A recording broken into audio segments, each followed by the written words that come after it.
الحمد لله رب العالمين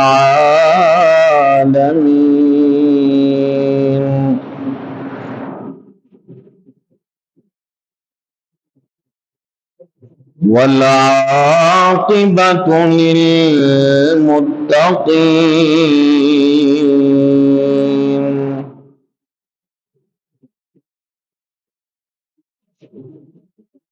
والصلاة والسلام على أشرف الأنبياء والمرسلين أما بعد فأعوذ بالله من الشيطان الرجيم بسم الله الرحمن الرحيم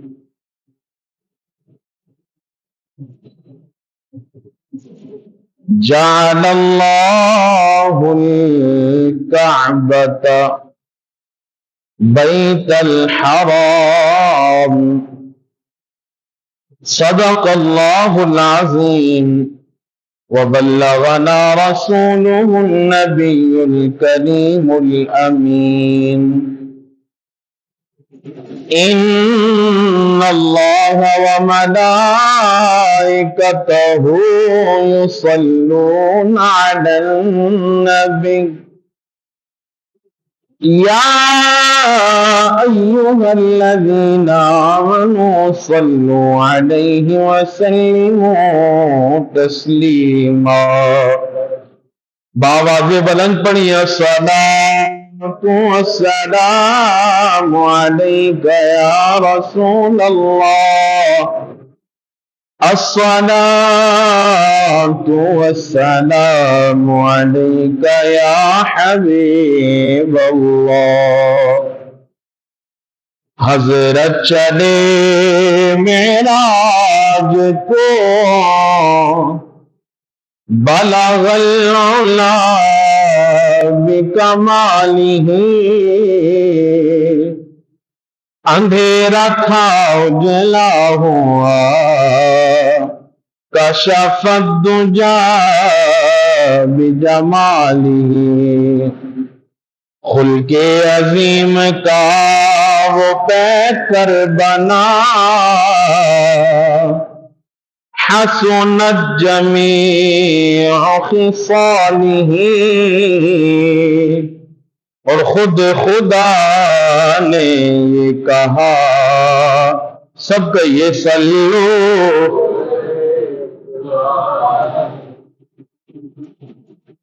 بلغ العلا بکمالہ بالا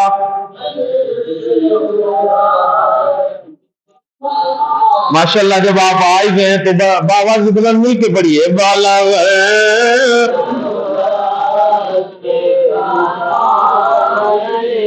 کشف الدجا بجمالہ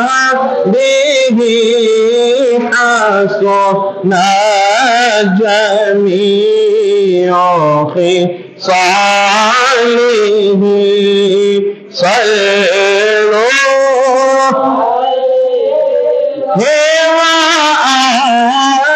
علیہ صلو علیہ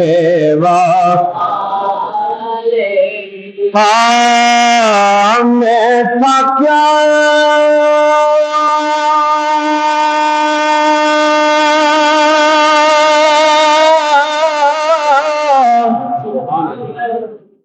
مجھے کیا بنا دیا جی میں تھا کیا مجھے کیا بنا دیا مجھے عشق احمد عطا کیا مجھے عشق احمد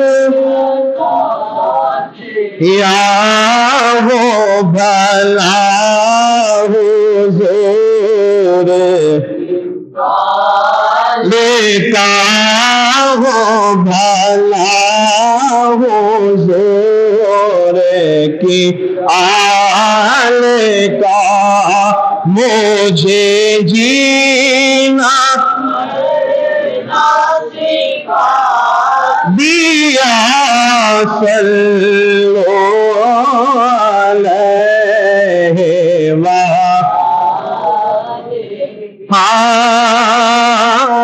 نہ کہیں سے دور ہے منزلیں، نہ کوئی قریب کی بات ہے، نہ کہیں سے دور ہے منزلیں، نہ کوئی قریب کی بات ہے۔ ارے جسے چاہے اسے کو نواز دے، جسے چاہے اس کو نواز دے، یہ در حبیب کی بات ہے، صلو علیہ وآلہ، صلو علیہ ہاں کوئی آیا لے کے چلا گیا،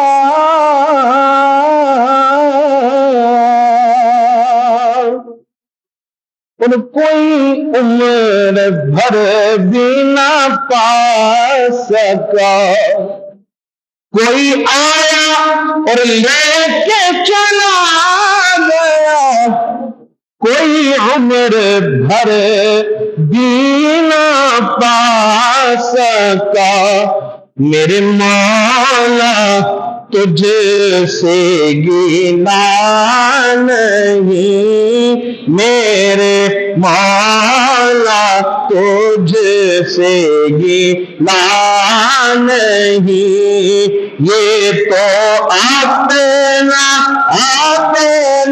نصیب ہے بالا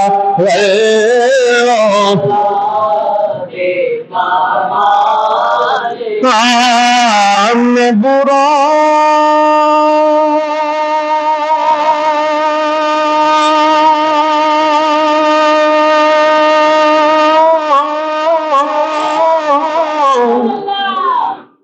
میں برا سے لاکھ برا سہی، لوگوں میں برا سے لاکھ برا سہی،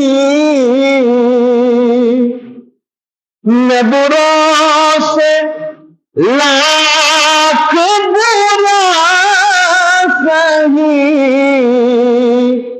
مگر ان سے ہے میرا واسطہ، مگر ان سے ہے میرا واسطہ، میری لاج رکھنا میرے خدا، میرے لاج رکھنا یہ تیرے حبیب کی بات ہم تسلو،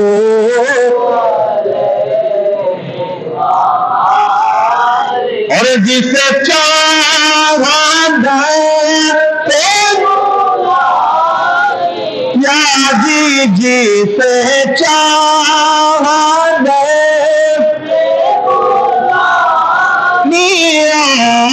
جسے چاہا اپنا بنایا یہ بڑے کرم کے ہیں فیصلے، یہ بڑے کرم کے ہیں، یہ بڑے نصیب کی بات ہے، بالاغل اولادی کا مانگی کا شفاعت جا بجوانی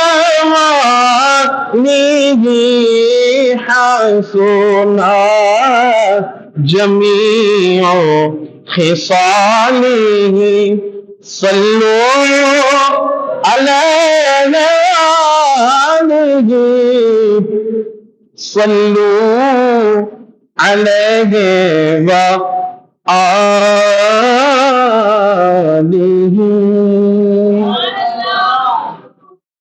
اللہ پاک کی بے پایاں حمد و صلات سرور کائنات فخر موجودات امام الانبیاء سید انس و جاں والی کون و مکان شافع یوم جزا حضرت محمد مصطفیٰ احمد مجتبیٰ سب کہیے صلی اللہ علیہ وسلم کی پاک بارگاہ میں بے حد درود و سلام کے بعد نہایت ہی لائق صد اعزاز و تکریم نمازی بھائیو، السلام علیکم ورحمۃ اللہ وبرکاتہ۔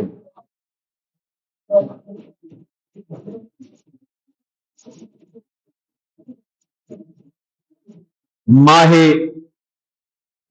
ذی الحجہ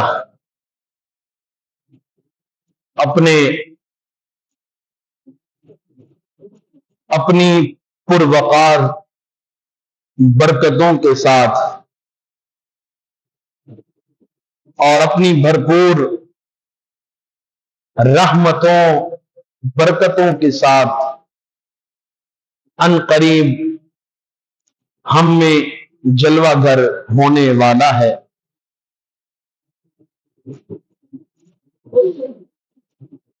ماہ ذی الحجہ کے جو 10 ایام ہیں، یہ ایام اللہ تبارک و تعالی کے نزدیک بہترین ایام ہیں۔ میں اکثر کہا کرتا ہوں کہ اللہ تبارک و تعالی کو جو چیز پسند ہے تقریباً اللہ کریم قرآن میں ان کی قسم ارشاد فرماتا ہے، اور ان 10 ایام بھی اللہ کو جو پسند ہے ان کی دلیل یہ ہے، اللہ ان ایام کی بھی قسم قرآن میں کھا رہا ہے، والفجر ولیال عشر، فجر کی قسم اور 10 راتوں کی قسم۔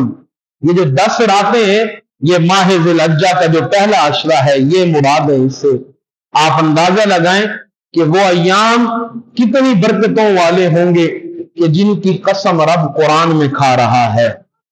تو یہ ایام بڑے ہی فضیلت والے ہیں، اور کیوں نہ ہو انہی ایام کے اندر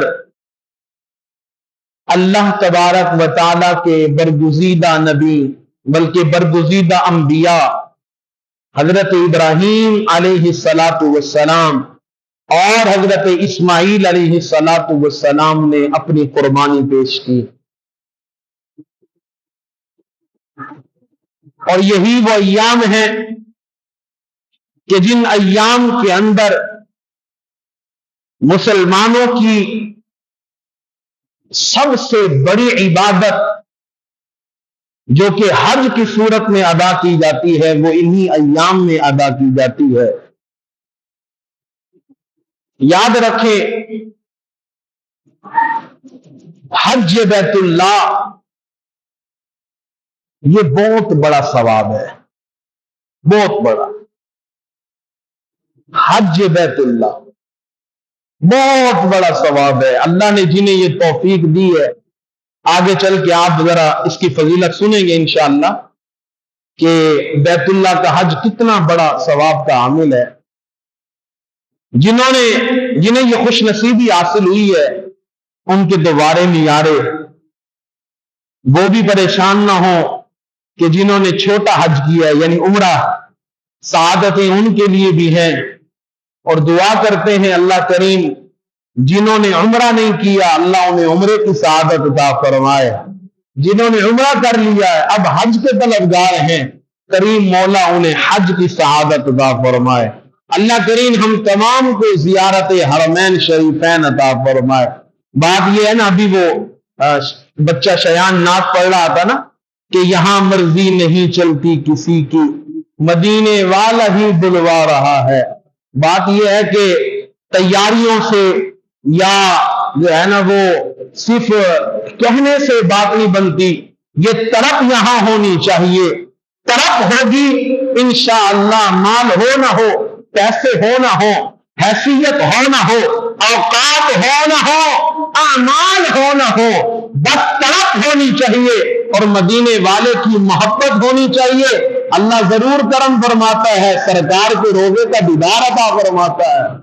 یہ ایسے ہزاروں مثالیں ہیں کہ جن کے پاس مال نہیں ہے مگر اللہ تبارک و تعالیٰ نے انہیں زیارت حرمین عطا فرمائی ہے.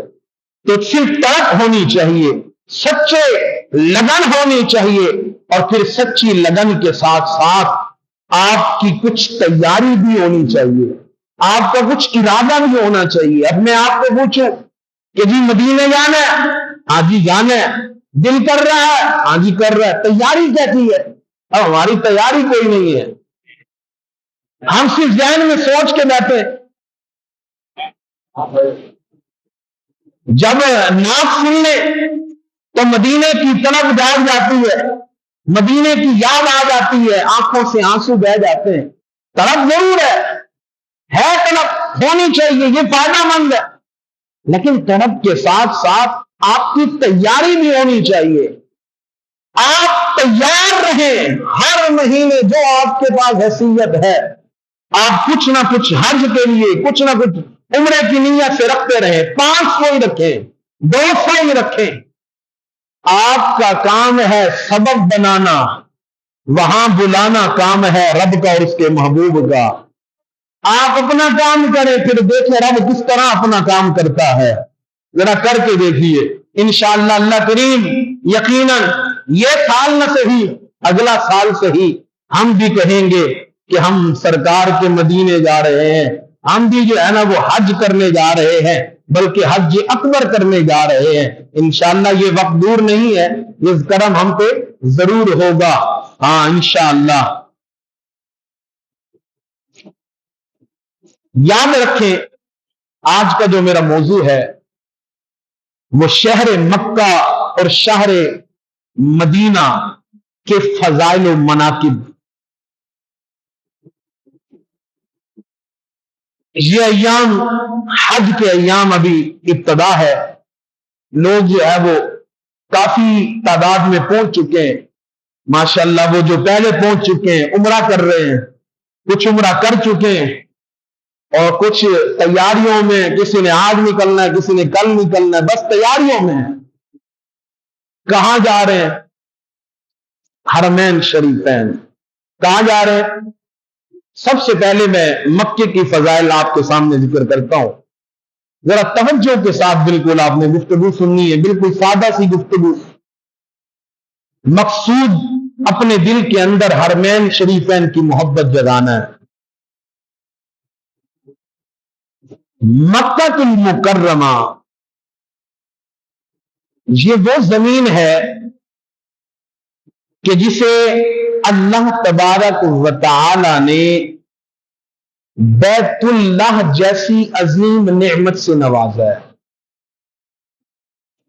یہ فضیلت بہت بڑی ہے کہ مکہ کی سرزمین پر بیت اللہ ہے. اسی طرح مکہ المکرمہ کی سرزمین وہ ہے کہ جس سرزمین کے جسم پہ امام الانبیاء صلی اللہ علیہ وسلم کے قدم مبارک لگے ہیں۔ مکہ مکرمہ وہ عظیم زمین ہے کہ جہاں رسالت مآب صلی اللہ علیہ وسلم کے جد امجد حضرت ابراہیم علیہ السلام تشریف لائے اور آپ نے اس سرزمین کو آباد کیا۔ مکہ المکرمہ وہ سرزمین ہے کہ جس سرزمین سے سرکار کو بڑا ہی پیار ہے۔ آقا علیہ الصلوۃ والسلام مکہ سے بڑی محبت فرماتے تھے۔ حضرت عبداللہ ابن عباس رضی اللہ تعالیٰ عنہ آپ روایت کرتے ہیں سرکار دو عالم صلی اللہ علیہ وسلم مکہ سے بعد جب حضور مدینہ میں تھے، مکہ سے ہجرت فرما لی تھی سرکار نے، ایک عرصے کے بعد سرکار ایک پہاڑی پہ سرکار کا رخ تھا مکہ المکرمہ کی طرف۔ سرکار نے مکہ کی سرزمین سے مخاطب ہو کے فرمایا، اے شہر مکہ، تو وہ زمین ہے کہ جو رب کو بھی پیاری ہے، رب کے محبوب کو بھی پیاری ہے۔ اگر میرے رشتہ دار مجھے مجبور نہ کرتے تو میں تجھے کبھی نہیں چھوڑتا۔ تجھ سے بہتر، تجھ سے زیادہ کوئی ایسی زمین نہیں ہے جس سے میں پیار کرتا ہوں۔ تو یہ وہ زمین ہے کہ جس سے خود سرکار کو پیار ہے۔ اور سرکار دو عالم صلی اللہ علیہ وسلم ایک عرصہ دراز تک سرکار کیا بلکہ مکہ کی سرزمین میرے نبی کے قدموں کو ترستی رہی۔ سرکار تو سرکار ہے صلی اللہ علیہ وسلم۔ مکہ کی سرزمین وہ زمین ہے کہ اللہ تبارک و تعالی نے جس سرزمین پر شکار کرنے کو حرام قرار دیا ہے۔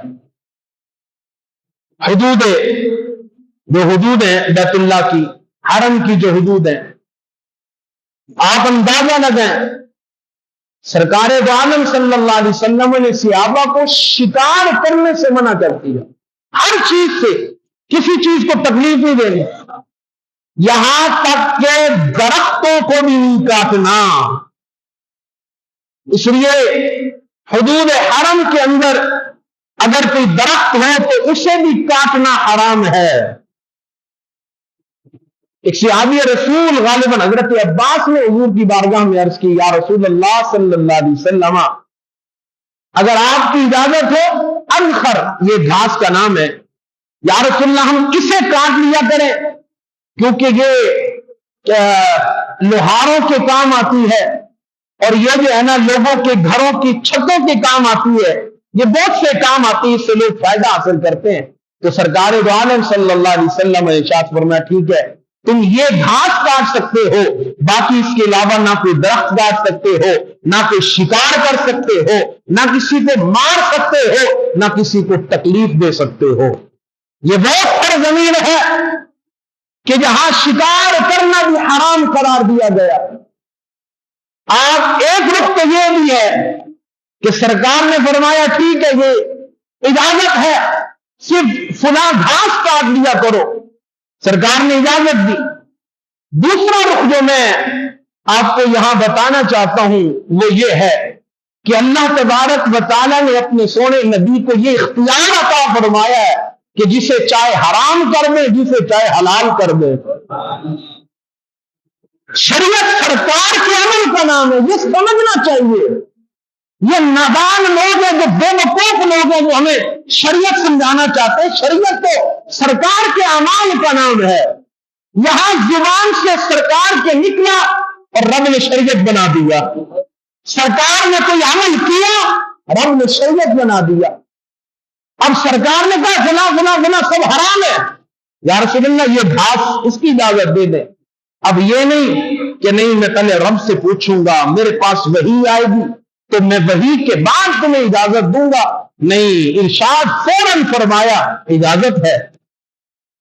اس کا مطلب یہ ہے رب نے اپنے نبی کو سارے اختیارات دے کر اس دنیا میں بھیجا ہے. میں اور عقل بھی اسی کو مانتی ہے. ذرا توجہ کریں. سرکار بالخصوص سرکار، ویسے تو سارے انبیاء، میں یہاں کیونکہ حضور کی بات کر رہا ہوں، بالخصوص سرکار. یہ جو انبیاء ہوتے ہیں یہ دراصل اللہ کے خلیفے ہیں زمین میں، یعنی نائب ہیں. نائب یاد رکھیں، ادھر توجہ کریں. جسے نائب بنایا جاتا ہے، امیر جسے نائب بنائے تقریباً اسے اختیارات بھی دیتا ہے. نائب کے پاس اختیارات ہوتے ہیں وہی امیر والے. تو اللہ تبارک و تعالیٰ نے انبیاء کو جو اس دنیا میں مبعوث فرمایا، بالخصوص ہمارے سرکار دو عالم صلی اللہ علیہ وسلم، تو اللہ نے اپنے انبیاء کو اختیارات عطا فرما کے بھیج دیا ہے. جسے چاہے جو دے دے، جسے چاہے روک دے. اس لیے تو اللہ تبارک و تعالیٰ نے قرآن مجید میں بھی ارشاد فرمایا ہے، میرا نبی جو تمہیں دے لے لو، جس سے منع کرے رک جاؤ. یہی شریعت ہے، یہی دین ہے. تو سرکار دو عالم صلی اللہ علیہ وسلم نے ادخر نامی گھاس کی اجازت دی. اس کے علاوہ کسی بھی چیز کا کاٹنا جو ہے وہ حدود حرم میں حرام میں ممنوع ہے. یہ وہ سرزمین ہے کہ جہاں اللہ تبارک و تعالیٰ نے لوگوں کو امن عطا فرمایا ہے. امن. اور عزیز، میں نے جیسے پہلے کہا، اس سرزمین پر اللہ تبارک و تعالیٰ کا معزز گھر جسے ہم بیت اللہ کہتے ہیں وہ موجود ہے. بیت اللہ جسے ہم خانہ کعبہ بھی کہتے ہیں. یاد رکھیں، خانہ کعبہ کا دیدار ہر مومن کی خواہش ہے. ہر مومن کی، صرف عام مومن نہیں، اللہ کے بڑے بڑے اولیاء کی بھی خواہش ہے خانہ کعبہ کا دیدار. اور جسے مل گیا اس کے لیے خوش نصیبی ہے. اللہ کے گھر کا دیدار جسے مل گیا اس کے لیے خوش نصیبی ہے. اور جسے نہیں ملا یہ بہت بد نصیبی ہے. لیکن ہمیشہ رب سے دعا کرتے رہیں کہ کریمہ تو ضرور کرم کر دے. ایک تو ہے نا استطاعت نہیں ہے، پیسہ نہیں ہے، مال نہیں ہے، وہ تو مجبوری ہے. لیکن جس کے پاس مال بھی ہے، دولت بھی ہے، فرصت بھی ہے، میں کہتا ہوں ایسے لاکھوں لوگ ہیں مال کے تجوریاں بھری ہوئی ہیں مال سے، پیسوں سے، لیکن مکہ اور مدینہ جانے کی فرصت نہیں ہے. مکہ اور مدینہ ایک بار بھی نہیں جا سکے، حج کو کیا عمرہ بھی نہ کر سکے. اس کا مطلب یہ ہے کہ رب کہیں نہ کہیں ناراض ہے. ایسا کوئی ہم گناہ کر کے بیٹھے ہوئے، ہم کسی کو ٹھیس پہنچا کے بیٹھے ہوئے، ہم کسی کو تکلیف دے کے بیٹھے ہوئے، اتنی مال دولت ہونے کے باوجود بھی رب اپنے گھر نہ بلائے، یار یہ بہت بڑی بد نصیبی ہے. ایمان والے تو ایمان والے ہوتے ہیں. ارے ایسے بھی لوگ ہیں کہ جو دہاڑی پہ کام کرتے ہیں، 1500 دہاڑی، 1500 دہاڑی، اور وہ اس پرستن اور مہنگائی کے دور کے اندر وہ اپنا گھر بھی چلا رہے ہیں. کرم والا کرم یہ ہے کہ وہ ہر سال رب کے گھر کا دیدار بھی کراتے ہیں. دل صاف ہے، من صاف ہے، لوگوں کے لیے جلن نہیں ہے، حسد نہیں ہے، کینہ نہیں ہے، بغض نہیں ہے.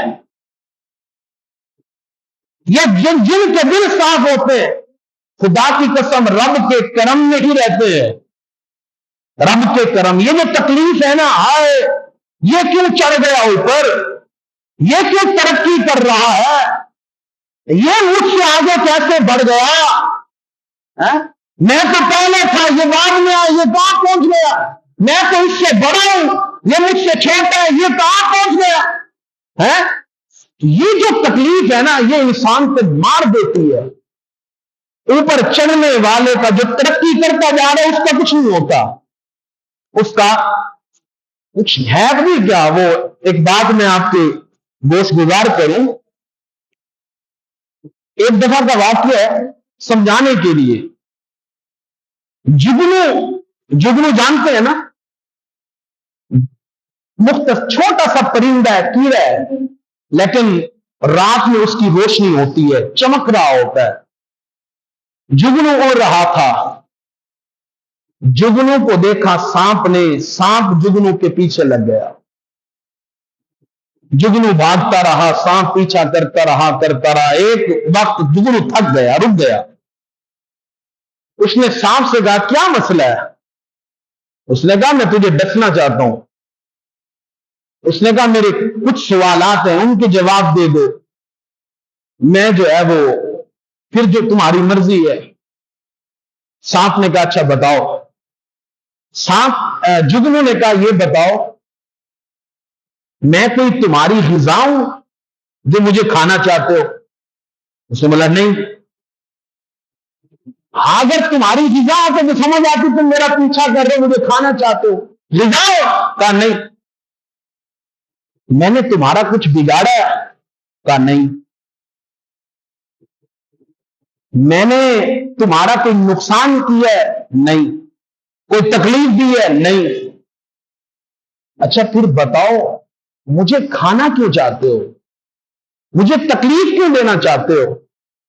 اس نے کہا نہ تو نے مجھے تکلیف دی، نہ تو میری غذا ہے، نہ تو نے میرا کچھ بگاڑا ہے، تیری میری کوئی دشمنی نہیں ہے.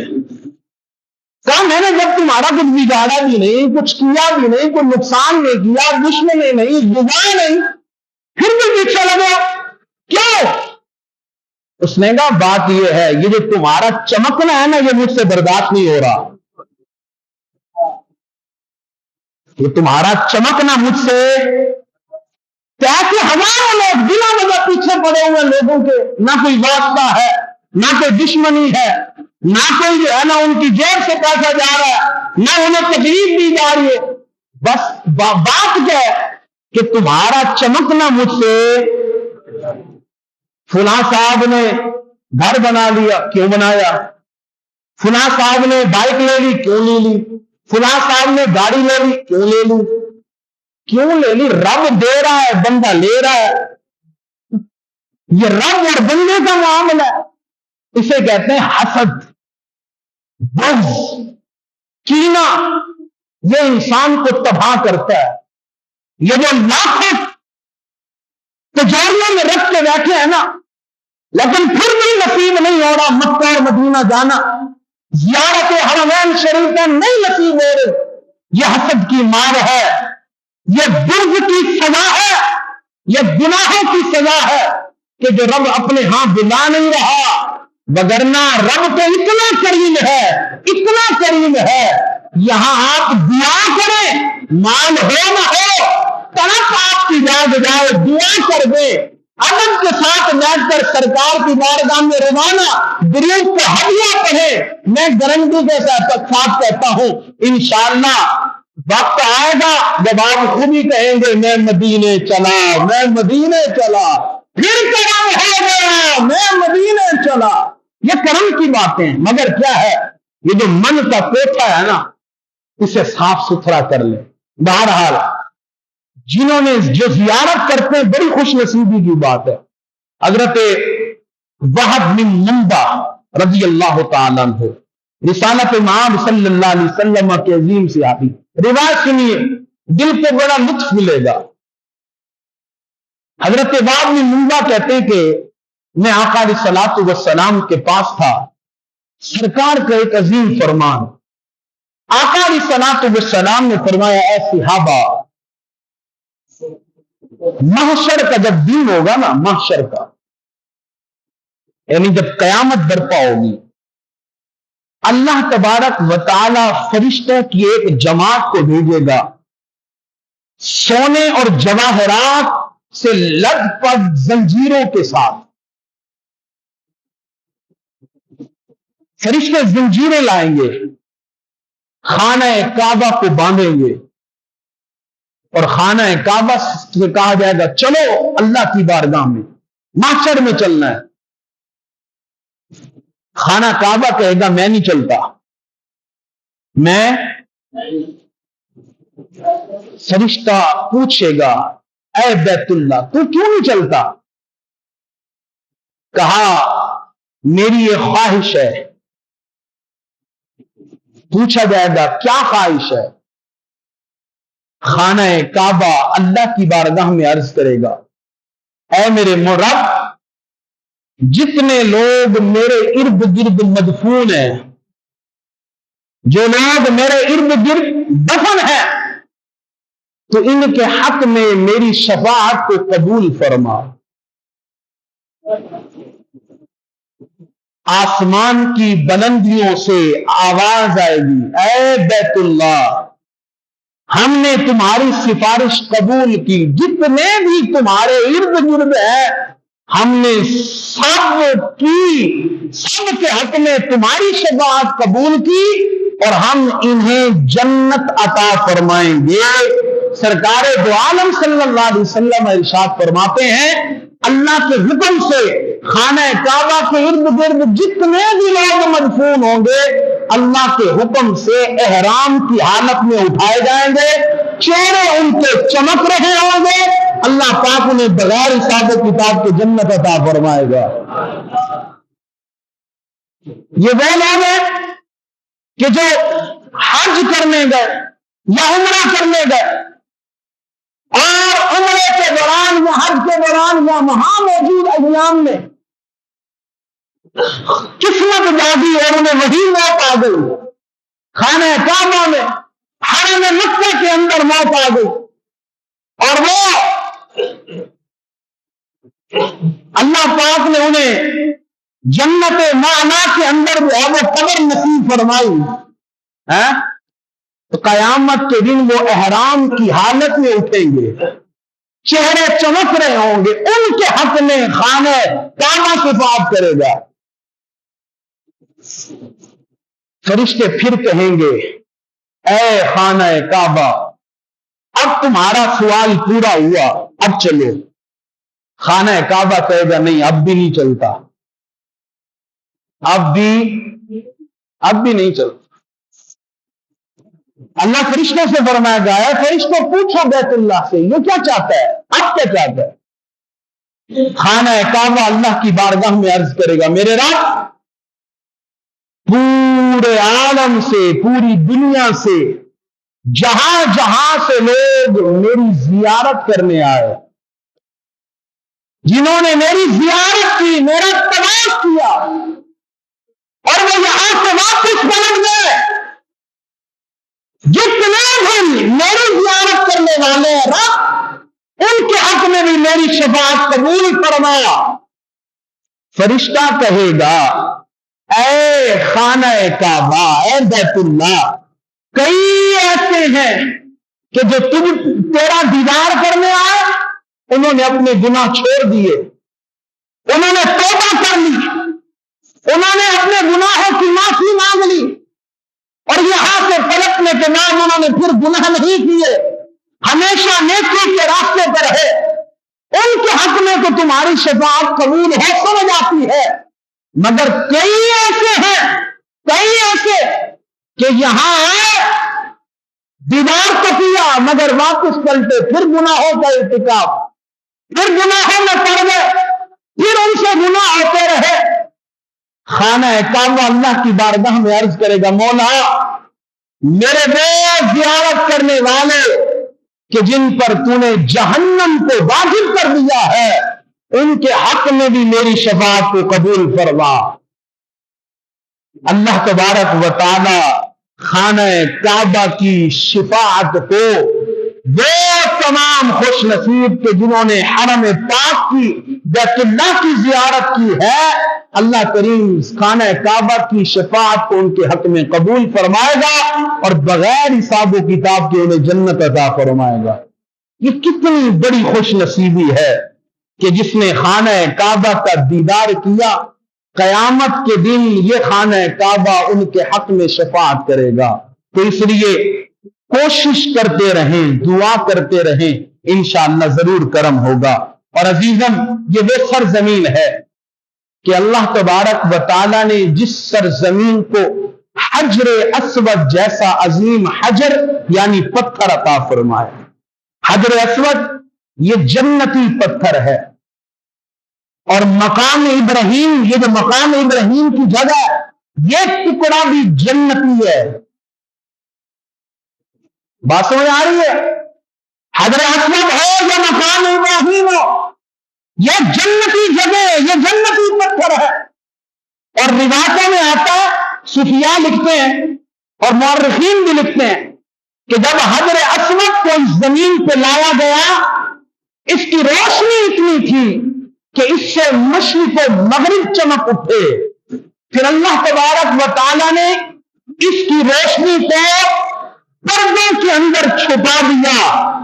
اور مورخین لکھتے ہیں حجر اسود جب بیت اللہ میں نصب کیا گیا، یہ سفید پتھر تھا، سفید چمکتا ہوا پتھر.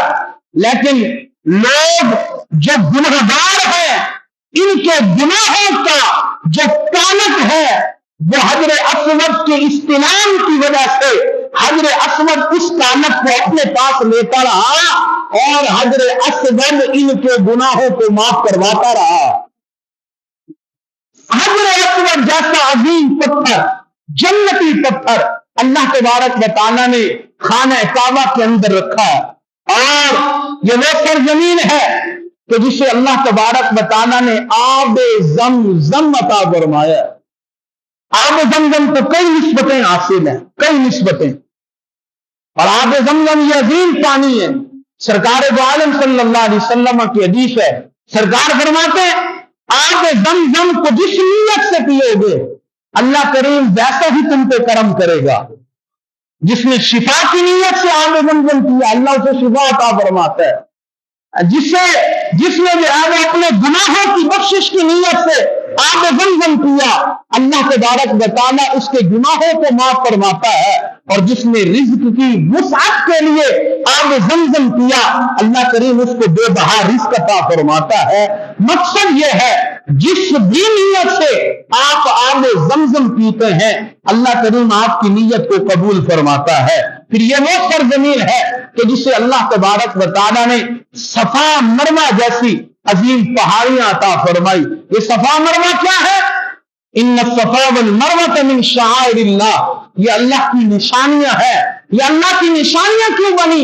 یہ وہ عظیم پہاڑیاں ہیں کہ جن عظیم پہاڑیوں پہ اللہ تبارک و تعالیٰ کی برگزیدہ بندی حضرت ابراہیم علیہ السلام کی رفیقہ حیات حضرت حاجرہ علیہ السلام کے قدم مبارک لگے ہیں، کہ جنہوں نے حضرت اسماعیل علیہ السلام کی پیاس کو برداشت نہ کیا، صفا سے مروہ، مروہ سے صفا 7 چکر لگائے.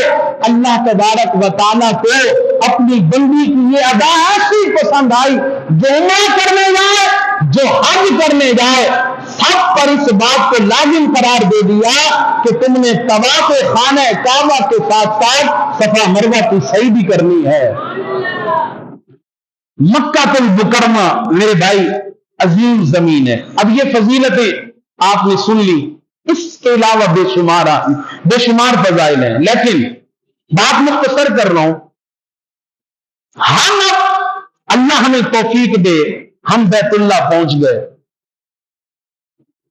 اتنی بڑی فضیلت والی جگہ پہ یہ بہت بڑا اعزاز کہ ہم وہاں پہنچے.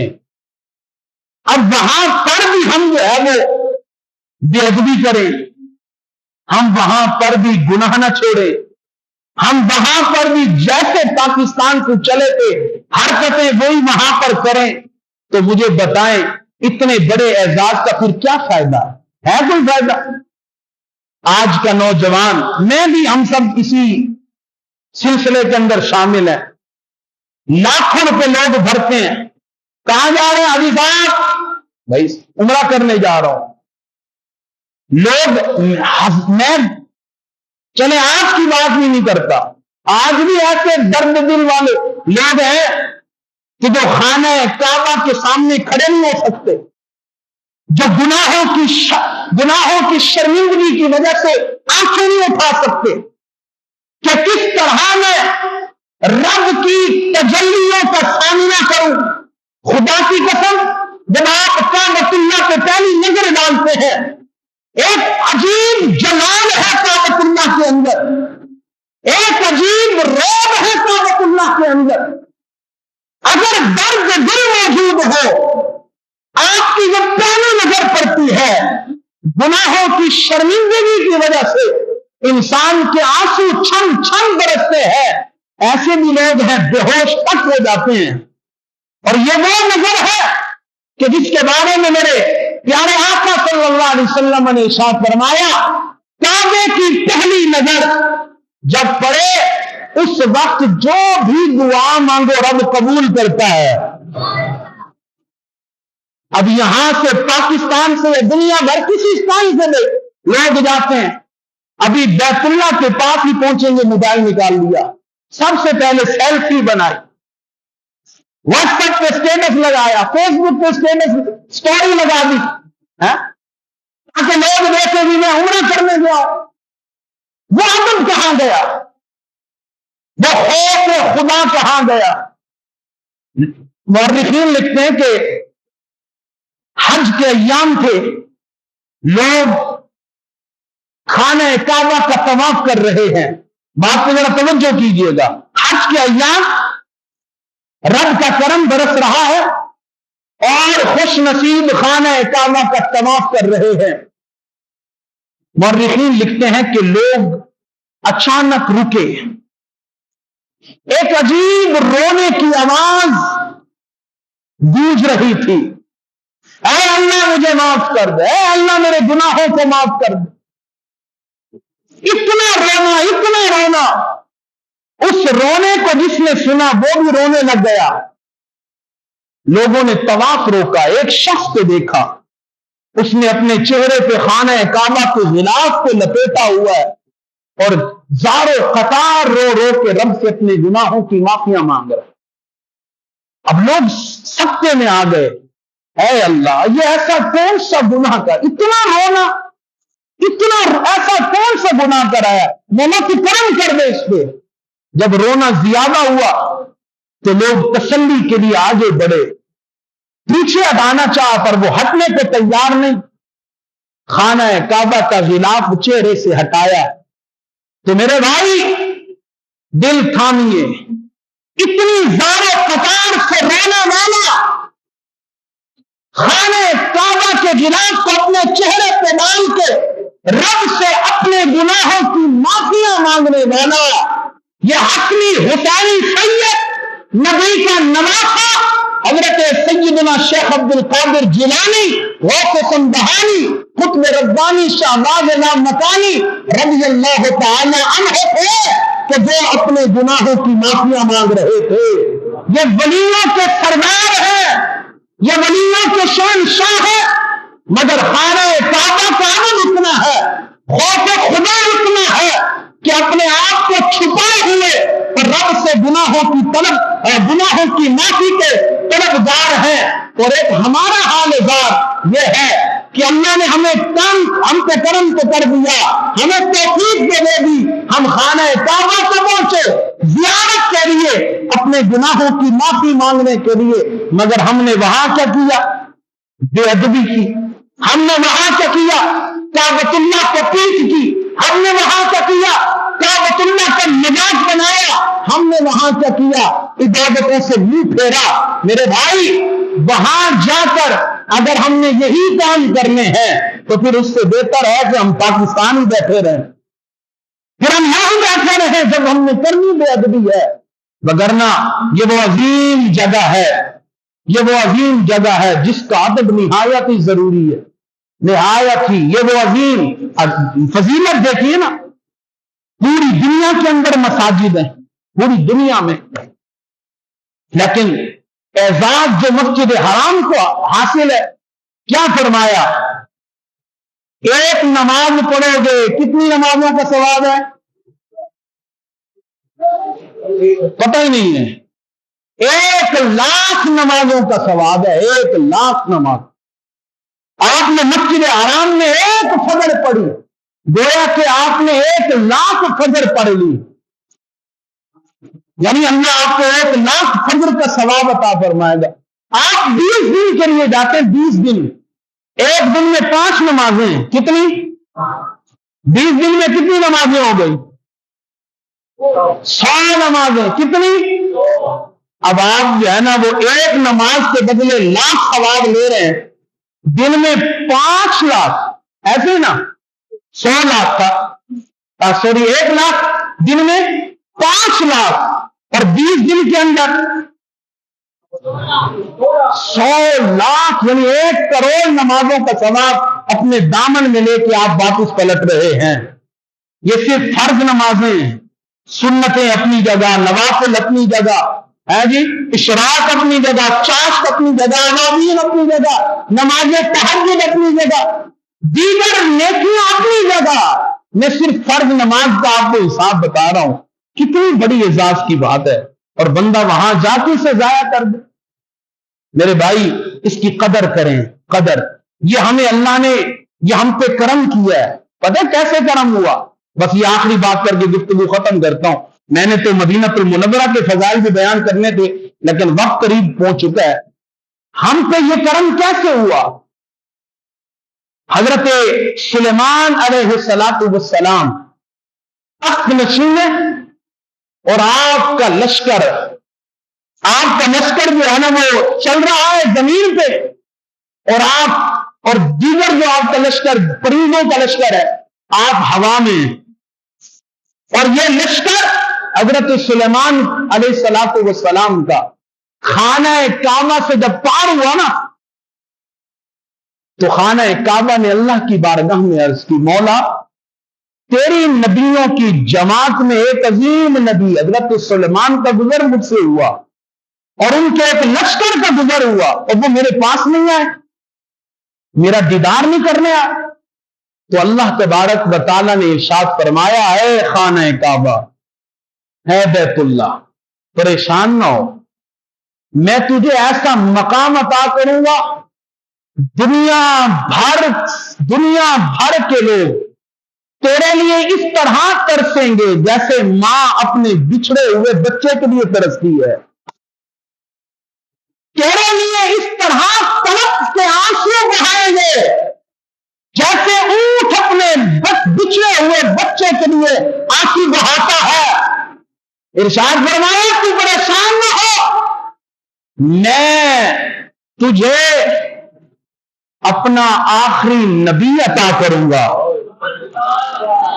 تیری سر زمین پہ میرا محبوب نبی تشریف لائے گا, اور اس کی امت تیرا دیدار کرنے آئے گی. یہ ہمیں اعزاز اس طرح ملا, یہ ہم پہ یوں کرم ہوا.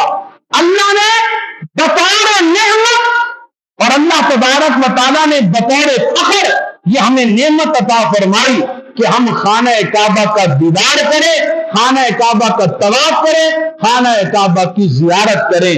بس دعا کیا کرے, اللہ کریم ہمیں جو ہے وہ خانہ کعبہ کا دیدار نصیب فرمائے, خانہ کعبہ کے جلوے نصیب فرمائے. جو جا رہے ہیں اللہ کریم ان کا سفر آسان فرمائے, ان کی عبادات کو قبول فرمائے. اللہ کریم ان کے صدقے سے ہمیں بھی حج بیت اللہ کی سعادت نصیب فرمائے. وما توفیقی الا باللہ.